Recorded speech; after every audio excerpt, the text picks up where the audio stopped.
Today I'm going to review 5 social media accounts and show these good people what is holding them back from growth and more revenue. I'm Yousef, the founder of Viral Video Club, and I grew my accounts from 0 to 1 million followers in under 2 years and grew my business from 0 to $1 million in under 2 years as well. And now I want to show you how you can do the same. All right, so on to the first account. Joey says that he's been trying to find a balance between creating value-driven posts and promotional ones. But what I can say is that if you're struggling to grow, you should drop the promotional stuff immediately. It's not value-driven if people aren't engaging with it. And so you have to wait until you're getting signals from social media that people value your content through views and likes and all of that stuff to show you that you've given enough value to actually ask for something in return. Don't promote before this has happened. All right, his bio doesn't look bad. The only bit that I don't like is the DM for quotes. You're getting me to focus on the flight rather than the holiday. Get me to focus on the transformation of my vehicle, right? I want my car to look amazing and for that to reflect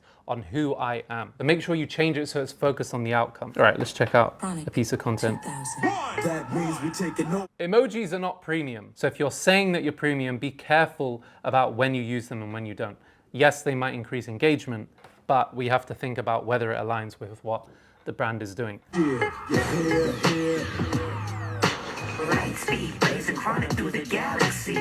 right, so it's not a real transformation, right? Like the car doesn't look that dirty.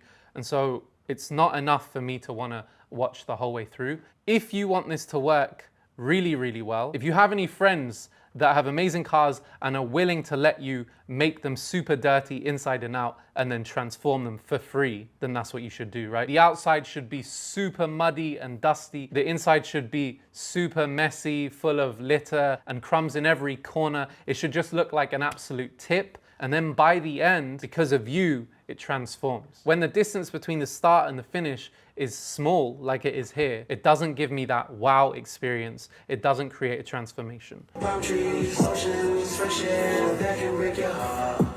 Same, this one just starts at the finished product. Where is the before and after? This is one of the most powerful techniques you can use in your niche, but you're not using it. The other thing I would probably try and test is ASMR. Because your niche lends itself to super satisfying sounds, actually using that in the content will mean that more people watch you. I think if you make those changes, you're already gonna see better results on your account. All right, next up is Planet G Food, which is a vegan catering business. Let's take a look at their account. All right, at the top, they have some great social proof, 24 Scottish Street Food Award champions. That's awesome. Then they tell us who they serve. So if you want catering, weddings, events, that's awesome. The 100% plant-based thing, I think you could weave in to one of the two above, like 100% plant-based catering, weddings, and events, and then use that last one as a call to action to get people to actually do something.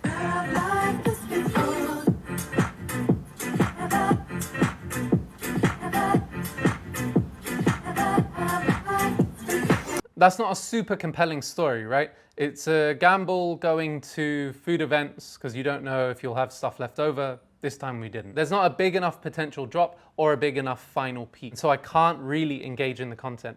This is the sort of content that a lot of people do where it's very self-focused. It's like, I find this interesting. This is something I care about as a business owner, and so you should care about it too. But there's no reason why anyone other than a caterer should care about this, and you're not targeting caterers. You're trying to get people who love food to want to work with you for their events, for their weddings, etc., etc. And therefore, that's who you need to speak to. And in order to speak to them, you have to understand their problems and their desires, what they actually care about. And in this case, it's not the same as what you care about. So I don't think your content's bad. I think some of the pacing is a little off, and so it makes it feel like you don't consume enough social content or like you just don't get it. But I think you're missing a trick here, which is you're talking to customers every single day, and you could be using those interactions to create super engaging content. And there's quite a few food truck creators who are doing this and having incredible results where they like give the first person of the day a free meal. This starts to get the word out and starts to get people excited about the food that you produce. And it creates excitement because people are weird and wonderful, and you get to have these interactions with them every single day and see their reaction to the food live, unfiltered, and that is super compelling. And therefore, rather than making all this super effortful content that isn't quite connecting, I would focus on your customers, focus on the people in the queues, and create some sort of series or something that they can get excited about that leads the viewer to going, I have to check these guys out. But the food looks amazing. You're vegan, I'm vegan, so I hope it works out. And I hope these tips help you. All right, next up is TJ's Tease Off. He's saying that he used to have an old account with 250,000 followers and was getting millions and millions of views, but made zero money. Super, super common problem. Usually this happens in the strategy piece, right? You're getting views, you understand how to get attention, but you don't understand how to build authority or build a brand. A good metaphor here is it's like running down the street naked. Yes, you may get my attention, but I probably won't buy insurance from you. All right, so he's got 5 lines, so I would tighten this. You can just put the email. You don't need to say contact. And you also have to decide whether sponsorships are gonna be your main thing or your business, your putting cheat code. Right now, it's prioritizing sponsorships because that's what's coming first. I would also give at least 1 line to describe what you actually do. I have to sort of interpret that you are a golf person. I don't wanna have to do that. Make it easy for me. What's the account about? And then discounts in the bio. I don't particularly like that. It makes it feel like you're a discounted brand, you're not a premium brand, and then people are always looking for the discount. And if a discount is always on, it's not a discount, it's just a regular price.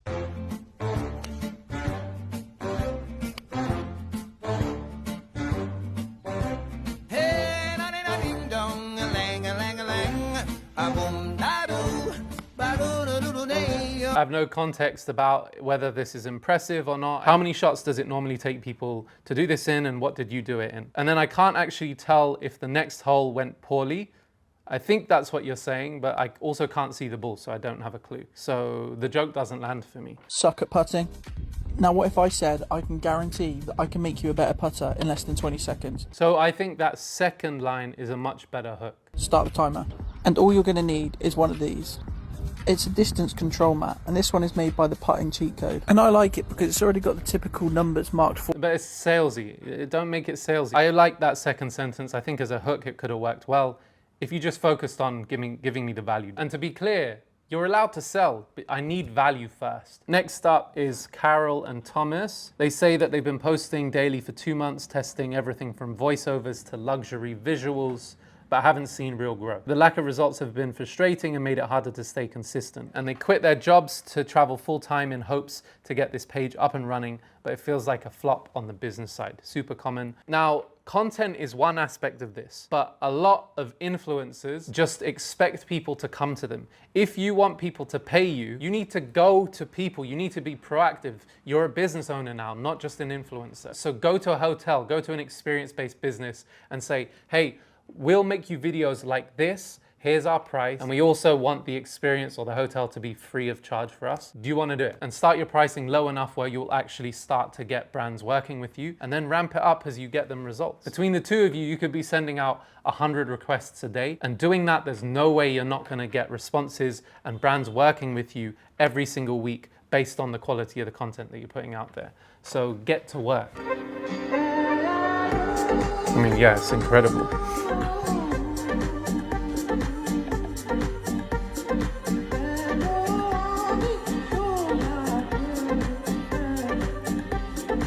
Stunning. All right, the drone stuff seems to work better for you. Yeah, another drone one working for you here. Another drone one, another drone one. So I'm getting a bit of a trend here. I don't know if you're noticing that, but I would lean more into that. Goshawk wasn't even on our radar until one jungle stay changed everything we thought we knew about Thailand. It's called Howard Jungle House, located inside the rainforest. And this is performed better than your other content in which it's just about you. I would be using this as a framework, right? X place wasn't even on our radar becomes the hook, and then the visual changes every time to something interesting. This is kind of interesting, but I bet you could get a better visual hook here. Goshawk wasn't even on our... Like, could you get this shot with you looking up? Surely there's a way to do that. And if you can, that's going to be more compelling, at least in my mind. Our radar until one jungle stay changed everything we thought we knew about Thailand. But yeah, I really like the idea of creating these repeatable formats that make content creation a little less heavy and a little more predictable and systemized. So I'd be looking at how to recreate that again and again and again. I've also seen this work twice for you, so I'd be doing this again. You're like covering your mouths and you're like shocked when they say XYZ. It seems like you've already seen that this is a system that works. For me, it's just about scaling that up, right?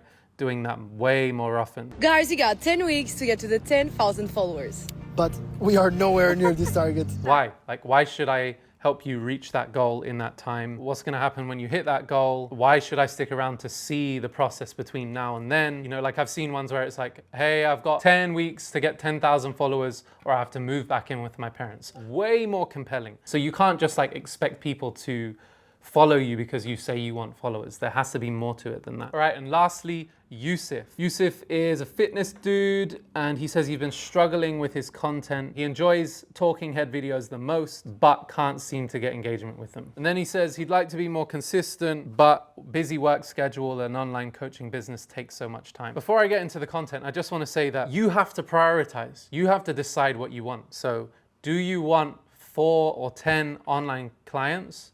Or do you want to build a huge business? And it might mean that in the short term, you take 2 steps back. You take on less online clients so that you can actually market your business and build something scalable and sustainable. All right, so your bio, living with purpose, not for approval, meaningless, 9-to-5er and fitness coach. Why do I need to know that you're a 9-to-5er? And then DM routine for a free guide to lose your first 5 kg, apply. Okay, we've got 2 CTAs here. We have the DM and then we have the click the link. Pick one. There's studies showing that when we give too many options, people just choose less in general. The next thing, you mentioned that you want to do more talking heads. And I'm guessing part of that is because it's easy, right? Like everyone wants to just yap to a camera and get tons of views and tons of money. If only it were so simple. Good afternoon, everyone. Don't good afternoon me. Get straight into the content. Lunch, walk and talk, no one cares. Obviously said with love. If we're striving to be healthy, should we eliminate all unhealthy vices? It's not a very compelling text hook, right? You need to create emotion, something like